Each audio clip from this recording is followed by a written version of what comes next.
Hi, this is Teacher Julia with the Art Experiment. And with Christmas coming, I'm thinking some of your young budding artists might want some paints.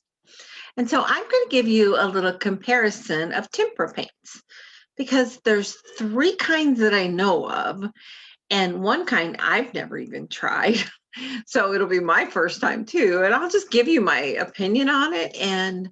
But I want you to see how each of these work so that you can make your own decision. And I'll put links in this for each of these products that I'm showing you so that you can go get these or order them online for your budding artist. And you might not know what all's out there as far as tempera paints go. Tempera paints are great because they have pretty good pigmentation, and that means they cover well. There's some little tricks with tempera paint, especially like when you're using, well, any like yellow and orange and even the red. If you add just a smidget of white, it brightens them up a little bit and helps them cover a little better. So that's a little trick. But anyway, I just thought we would have a little moment here and I will show you three kinds of tempera paints, how they cover and how they mix as well. And then you can kind of see that and make an educated purchase, right? All right, so here we go. I'm going to share my doc cam like I do with the kids, and we can get going with this. All right, so I have three kinds. I have liquid tempera paints, and I have a kind that is called puck.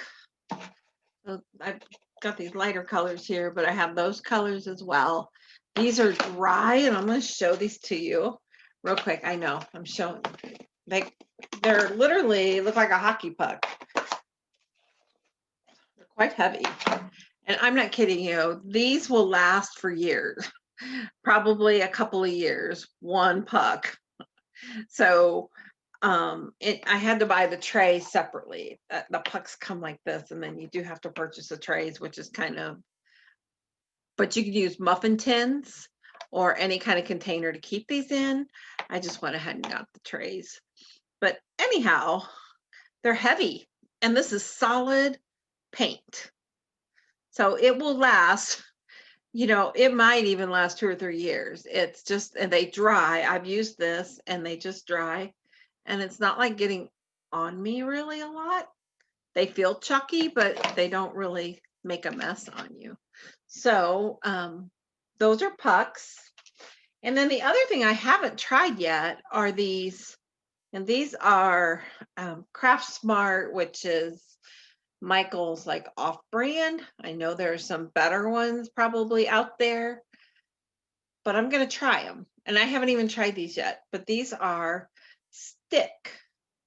paint sticks, and they have tempera paint in them. I know I have acrylic paint markers, so this is really interesting. I haven't tried this yet, and I'm going to get those same colors, yellow, blue, green, and red out of this. I haven't even opened the package. This is like the great reveal, right? Okay, I gotta find something to open it with. I don't know where my scissors ran off to. Do your scissors run away? My scissors run away. Oh, look, I can do it with my bare hands. I just tore the packaging, but that's okay. I'll probably need to find a container to put these in, huh? That aside, so I'm gonna get out. I'm gonna get out red, green. Oh, there's a dark green too. I'm gonna get out red and green, yellow, and blue. Those are the colors I'm gonna use. So let's see what they do for mixing too. So for here, I'm gonna do the same thing. I'm gonna get red. I'm not gonna have the white necessarily. I'm gonna move those out of the way.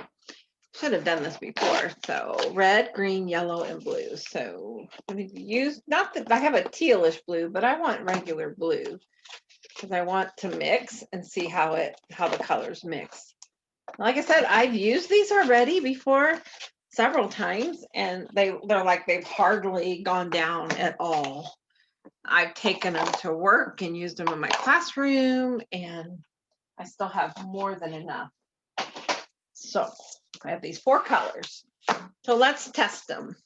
So I think I want to do the puck first. Move this over so you can see the whole thing. I'm gonna do the puck over here, and I'm going to get my brush wet. You have to wet your brush because they're kind of like watercolors in that. So I'm gonna put a little green down and see how that, get it really wet. You do have to really saturate it a bit until you get some paint on your brush.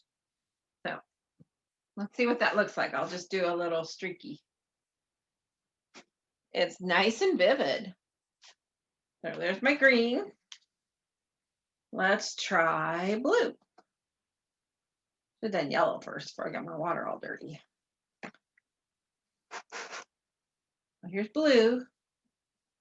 It's a little bit light, isn't it? But maybe it's just because I didn't have it real wet. Here's yellow. I kind of feel like my yellow is dirty. I'm going to kind of brush it off and go again. So these are pucks. The great thing about the pucks is they do last a long time. I can vouch for that. One set of pucks will probably last a single family about 3 years. So, and they are a little more pricey than others, but like I said, they last for like, and they're dry, and you can travel with them. And so here is red. Woo! So I'm gonna mix. So if I do my red and my yellow, I should get a nice orange. So I've got some red here on my brush. Rinse real good. And I'm gonna get some yellow. Let's see how this does. So it makes a bit of an orange. Now I'm going to do yellow, and I probably need a little more of that yellow in there to make it orangey. There we go. A pretty good orange.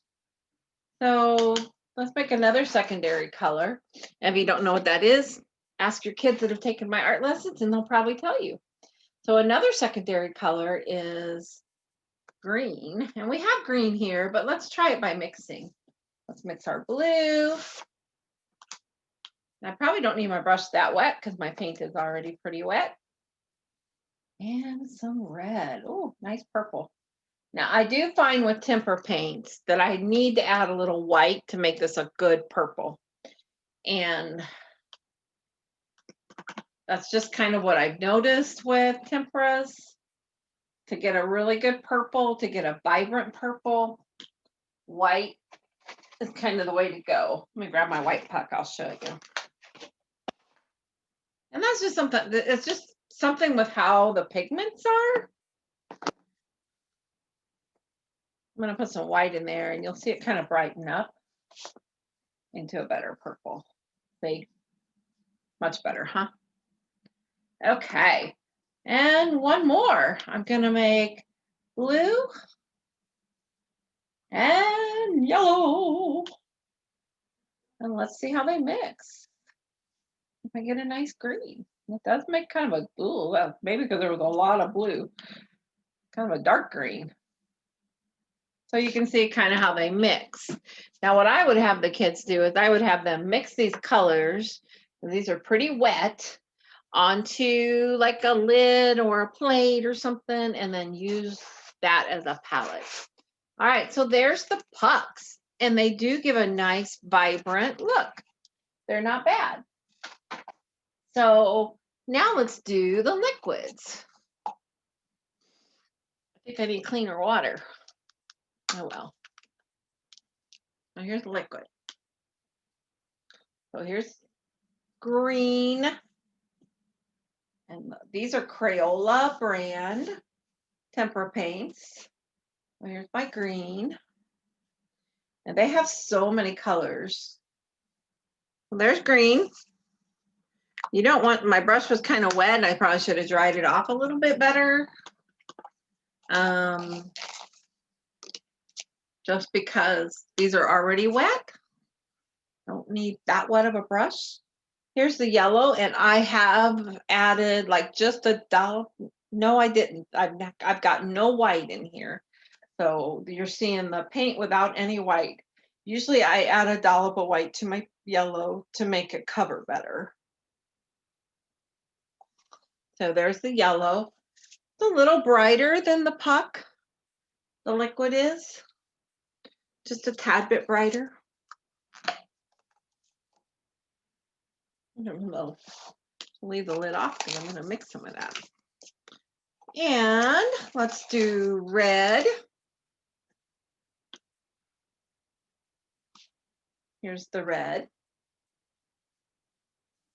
It seems about the same as the puck as far as the vibrancy goes.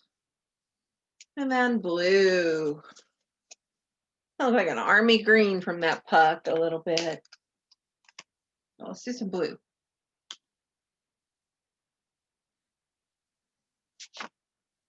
Real blue between these guys. Woo.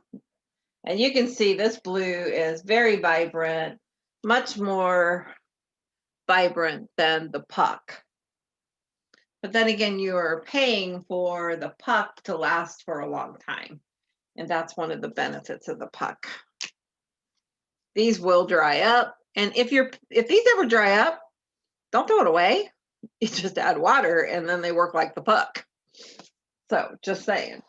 So let's do some mixing. Let's do a yellow and just a touch of blue.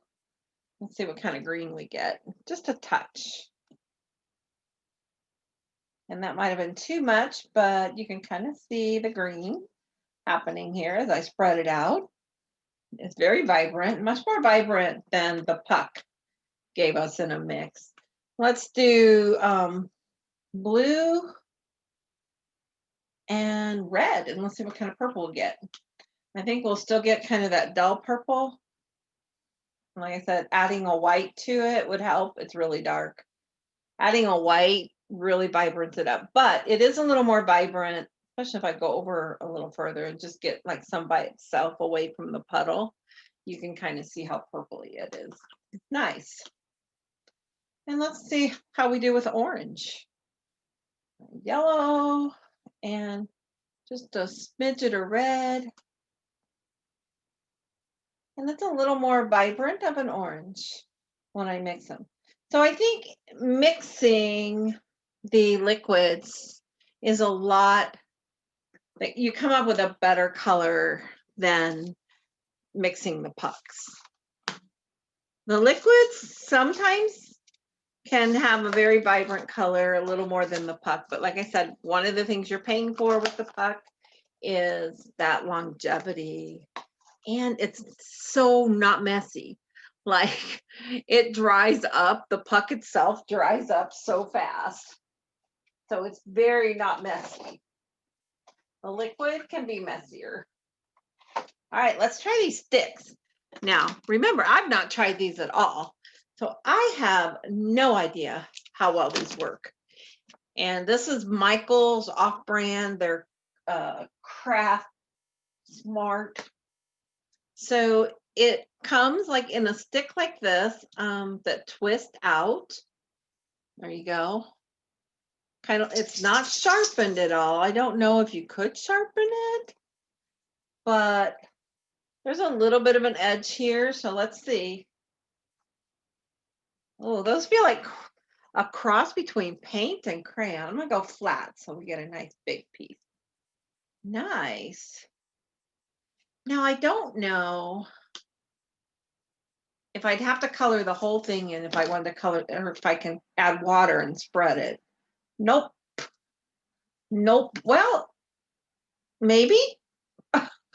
I said, nope, but I'm trying to see if you could spread it maybe, but no, not really.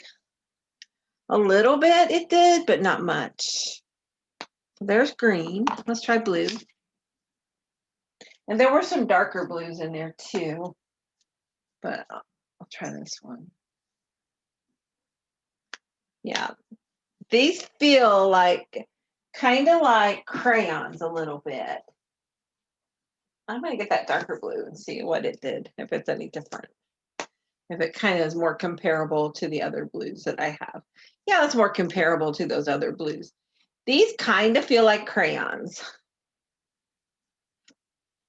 in a way. I wonder if my finger will spread it out. They feel like crayons on my finger too. Like there's a little bit of oil or wax in them. And I don't get that feeling with tempera paints if I use them on my fingers, and I have. Finger painting with tempera paints is fantastic. Let's try yellow. Then we'll have to do the mixing. See what, oh, the yellow is really bright. It is brighter than any of the other ones. And let's try red. Okay, well, interesting. Like I said, they're very neat. They're very clean. They look more like paint than crayon, but they feel like crayon. These would be great for really young artists, like 2, 3, and 4-year-olds. These would be fantastic for that. Let's see how they mix. So I'm going to do a yellow with some red. See what happens. I'm going to take my finger and kind of blend it. See if I get an orange. A little bit. It's really hard to mix, I will say that. But in the kit, in the set comes an orange itself. There's lots of colors in the set. Let's try to make green. Yellow. Let's make another secondary color of green. Put some blue in there. Let's see what happens. Oops. Not too bad. Not too bad. Let's try to do purple. So let's do that blue. And I'm going to use the lighter blue because maybe I'll get a brighter purple. Purple. Yeah, I don't know. Let me try blending it. It's really hard to get it blend. It almost feels like a crayon.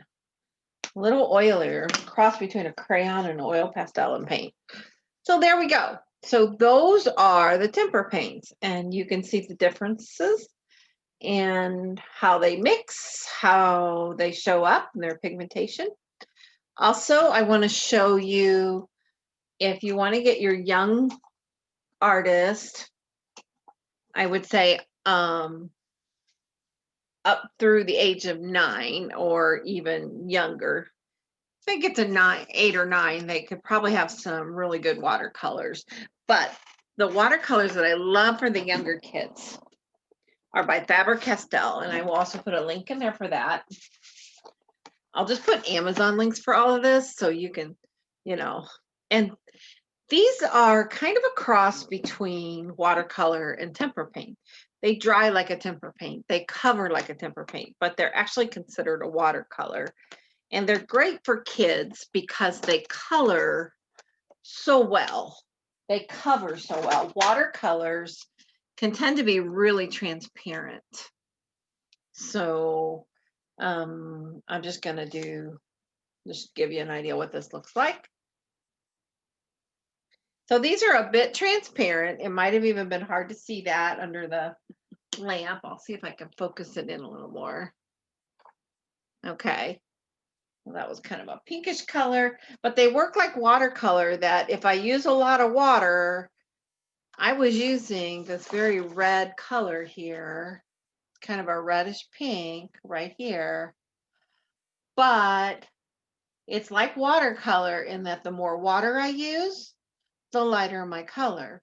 And that's how watercolor. So these are great for teaching how to use watercolor, but they do cover a lot better than traditional pan watercolors or even tube watercolors. So my light is reflecting and making it a little bright. I don't know how it shows up on you guys. And these mix very well. So these are Faber-Castell. And also I'd like to say that my favorite brushes for kids are also Faber-Castell brushes. They last a long time. They hold up really well for rough brushers, if you know what I mean.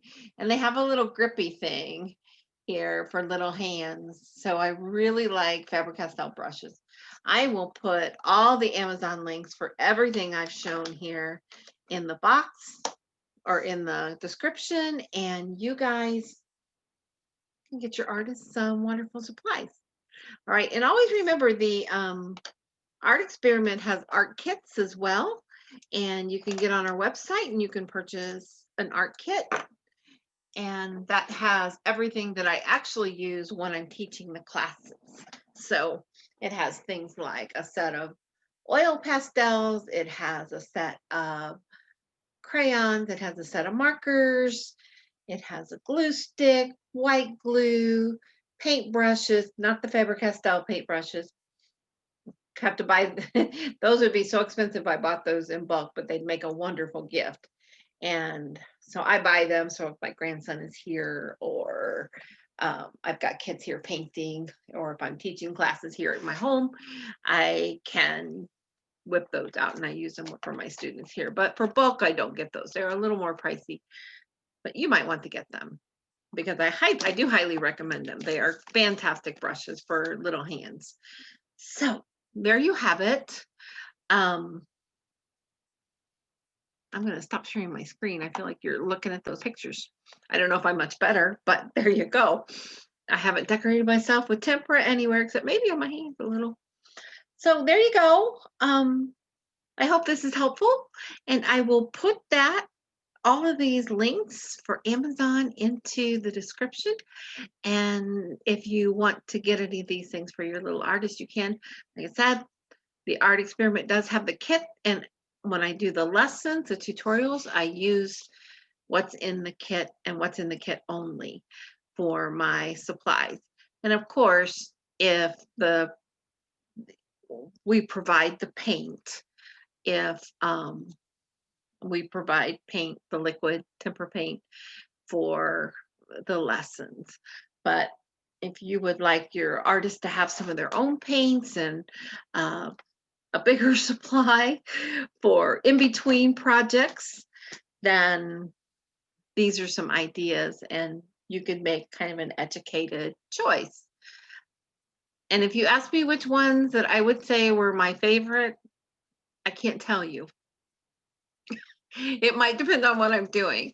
I love the pucks for taking it into my classroom because those kids are going to use a lot of paint, and I want my paints to last. And so I use those a lot of times for my classroom. Sometimes it depends on what you're using it for. If we're doing printing with the paint, then I definitely want my liquid watercolor, or not watercolor, liquid tempera, because I need to dip something in and make a print. And the puck doesn't seem to work as well that way. The puck almost works like a watercolor, only it covers like a tempera. And then the stick, like I said, I've not used them yet. Tonight was the great unveiling of tempera paint sticks. What I think these would be so fantastic for are really, really young artists. I don't think I want them, because they kind of, like I said, they're like a cross between paint and an oil pastel and a crayon. But they're so not messy. Like you don't need a brush. You just color in with the stick. So for a really young artist who have you need a little more control, fine motor control with those brushes, and they don't really have it yet. So our little preschoolers, this would be fantastic for those kiddos. So I'm not going to discount them. I will put links below for these products. And like I said, these are Michael's off-brand, and I was trying to see if they smeared or if I could take a brush and move them around a little bit. And I didn't really get very far with that. I've not investigated much into this, so I don't know if a better brand would spread around like paint. I don't know. I'll have to find out. So anyway, thanks for joining me, and I hope that's been helpful. Bye-bye. Have a Merry Christmas.